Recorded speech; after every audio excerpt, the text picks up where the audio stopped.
Bonjour à tous, on va démarrer avec le TP numéro 5 et on va réaliser un additionneur complet.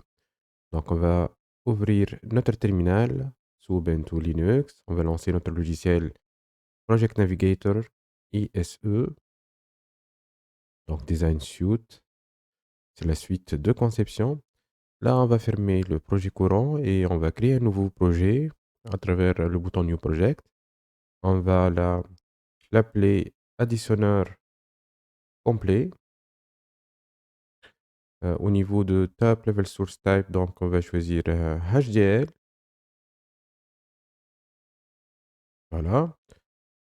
Next. Donc on va s'assurer que la famille est SPAR33E, CP132 le package, XC3S sans E, notre circuit FPGA.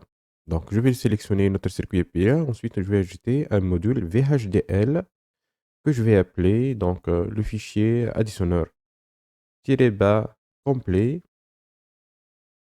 Voilà. J'appuie sur Next. Et là, je vais indiquer les noms de peurs que je vais utiliser. Dans notre cas, on va utiliser A, B et C, donc 3 peurs d'entrée et 2 peurs de sortie. S et R. S c'est la sortie et R le retenu. Les deux, ils sont des outputs et on a ABC, 3 inputs. Donc là, on va préciser les équations. La sortie est égale, elle va recevoir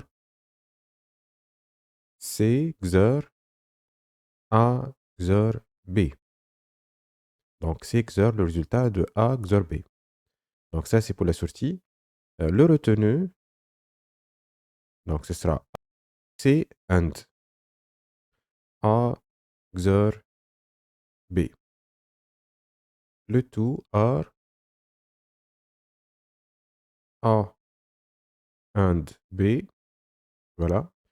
Donc là, on a écrit les deux équations de la sortie et du retenu, sachant que C, c'est le retenu de l'instant T-1. Donc là, on va créer un bench test, un VHDL bench test, où est-ce qu'on va tester notre équation.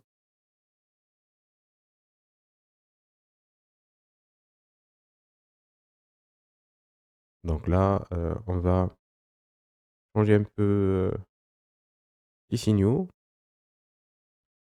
Donc je vais ajouter -bas TB pour dire que ça, c'est un signal au niveau de test bench, de notre test de simulation. Et puis concernant les outputs, donc on aura 3 entrées et 2 sorties.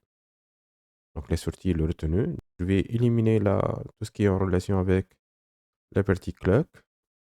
Donc on n'aura pas besoin dans ce TP. Là, au niveau du mapping, là, je vais associer le port A à A-bas TB, etc. Je vais éliminer la définition du processus de l'horloge. Je kiffe là toutes les actions qui sont reliées à l'horloge parce qu'on ne va pas l'utiliser dans notre cas. Et là, au niveau de stimulus, le processus de stimulus, donc on aura besoin de définir le temps d'attente. Donc, ce sera de 100 nanosecondes avant d'inverser le signal A-bas TB. Donc, je vais éliminer tout le reste. Ensuite, on va normalement définir maintenant le deuxième processus. Donc, je vais copier tout ça et le coller. Voilà, donc à travers la commande paste. Donc, coller et on va changer les noms de processus. Cette fois-ci, on va prendre la moitié de 100, ce sera 50. Et là, ce sera le signal B. Donc, on va inverser le signal B chaque 50 nanosecondes. Et le troisième processus, là, on va choisir la moitié de 50, ce sera 25 nanosecondes. Et là, je vais utiliser le C. Donc, je vous rappelle, le C, c'est le retenu de T-1. Voilà. Et ceci, bien sûr, pour, générer la simulation, on va vérifier la syntaxe à travers la commande check syntax. Voilà, donc le processus, donc process check syntax complete successfully. Donc le processus de vérification de syntaxe s'est terminé avec succès.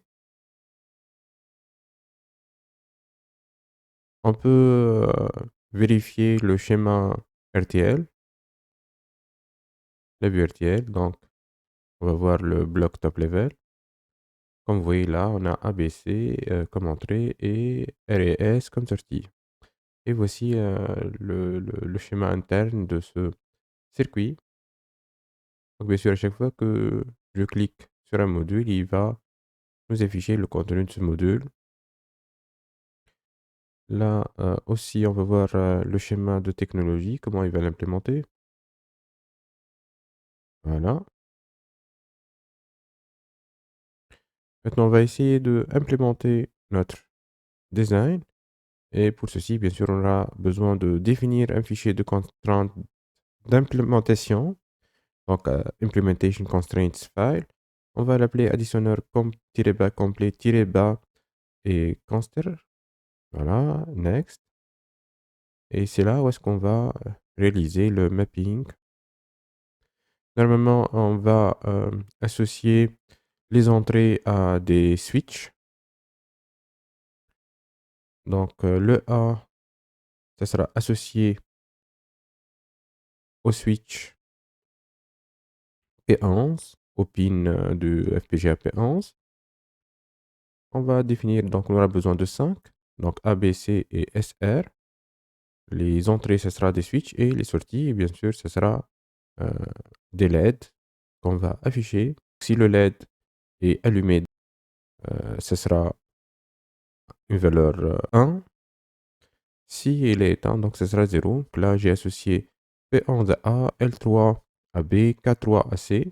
Bien sûr, tout ça, vous pouvez les trouver au niveau de votre carte. C'est indiqué sous les composants. Voilà.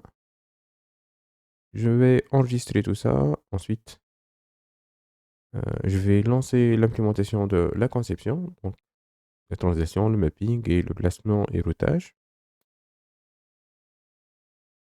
C'est bien, tout est exécuté avec succès. Donc, on va générer le fichier de programmation. Mais avant ça, là, on va essayer de faire la simulation. Donc, on va aller vers l'onglet simulation. Et là, on va vérifier la syntaxe du comportement, c'est bon. On va cliquer sur Simulate Behavioral Model. On va simuler le modèle de comportement. Voilà. Donc là, je vais faire un petit zoom là pour regarder les valeurs au niveau de nanosecondes. Et comme vous voyez là, que chaque fois là, tout est 0, S et R sont à 0. Si je positionne ici, si le C est 1, S est 1 et R 0. Bien sûr, là, il faut vérifier tout ça avec la table de vérité de notre équation. Si B1 et C0, donc 0 sorti est retenu 1. Donc là, bien sûr, pour s'assurer que notre sortie est correcte, on va vérifier à chaque fois, là, c'est quoi les valeurs générées par l'équation qu'on a définie au départ. Donc si A et B sont à 1 et C à 0, donc ça sera 0 au niveau de S et 1 au niveau de retenue, etc. Donc là, normalement,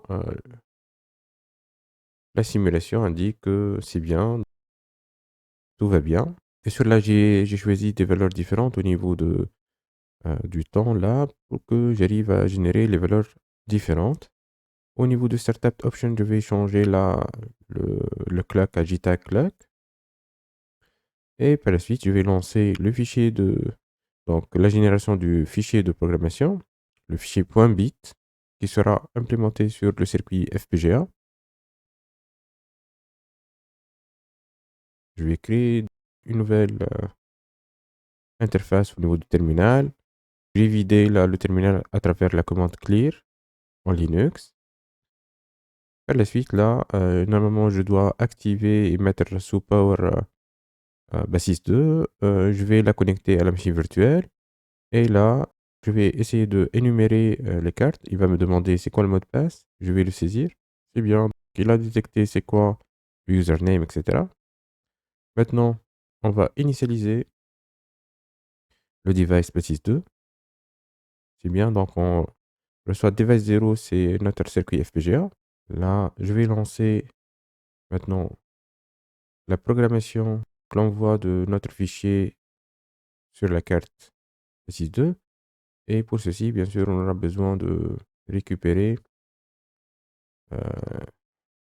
Donc, je vais faire un filtrage.bit, un bouton droit et je vais vers propriétés pour récupérer c'est quoi le parent folder, le dossier qui contient le fichier .bit. Je vais le copier et le mettre au niveau de mon terminal. Là, après l'option "-f", file, je vais ajouter slash et le nom de notre programme, additionnel complet.bit. J'appuie sur entrée. C'est bien. Donc, la programmation s'est réalisée avec succès. Et maintenant, le programme a été implémenté sur le circuit et on va faire le test des combinaisons possibles pour vérifier est-ce que notre programme fonctionne correctement ou non. Donc là, je suis en train de tester différentes combinaisons et je vais vérifier en même temps la table de vérité, est-ce que les résultats sont respectés ou non. Donc bien sûr, les LED, ça représente les sorties et les switches en bas, ça représente les entrées A, B, C et en haut, c'est les sorties S et R, le retenu.